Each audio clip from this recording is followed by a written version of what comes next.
The Children's Grief Center is a safe and supportive environment for young people between the ages of 5 and 25, so quite a range, young people after the death of a loved one. And we're the only program like this in central New Mexico, but there are more than 300 programs like ours around the country. But we're the only ones here that are available to support grieving young people and their caregivers after a significant death. Well, our primary program is peer support groups. And so families come to us in the evenings after school and work, and they are divided into groups that are age and stage appropriate. So we have littles who are 5, 6, and 7. A very little child might struggle with the concepts of permanency, of death. So they might say to their caregiver, "When is Daddy coming back from heaven?" And the caregiver herself is grieving and she doesn't know how to answer that question. To support the grieving child, we also have groups for their caregivers and guardians that are occurring at the same time. So the whole family just has to get organized once. They come down to the grief center. We share a communal meal. That's part of the service.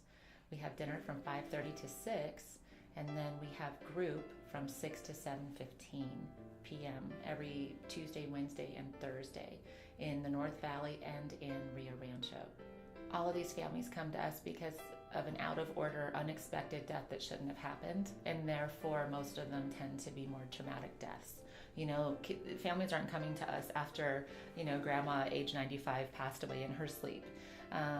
Cancer, car accident, and suicide tend to be the top 3 causes of death that bring people to us, and all of them carry their own trauma and impact on the family. And so, those are more complex, and kids understand death differently at different ages, and we're the only group that really specializes in helping the family navigate that experience, whatever it is. So because finances are often uncertain after a death, most of our kids come to us after the death of a parent. Most of them have lost a father. One of the things that makes our program really special is that we never charge families for any of our services. So they can come and they can have a hot dinner and they can have that peer support group and they can be together and they can find hope and healing. We're a private 501c3 and we don't receive any state or federal funding. So donations, from families like yours and mine are really what keeps the Grief Center's doors open.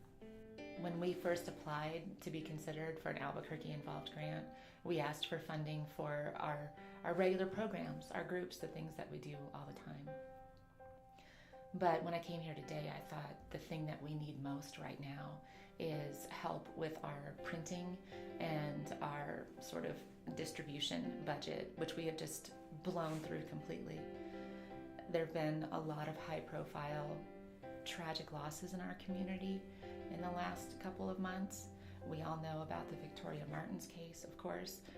I got that call on a Wednesday morning.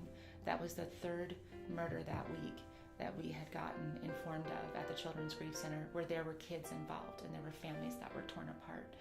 But that one being the incredibly graphic and horrific thing it wasn't just her little brother and her grandparents that were suffering, but it was her community, her neighbors, and her classmates, and her school counselors and her teachers.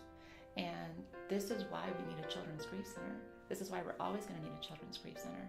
But now the Children's Grief Center needs to replace a lot of the materials that we have handed out and that we will continue to hand out. We do a special program called Supporting the Grieving Student, and it's needed now more than ever. So we need support for that. We need support for just our magnet cards that we give to APS school counselors. We went through 500 in a week. We've never done that before. So that's what I'd like to ask for help with this time.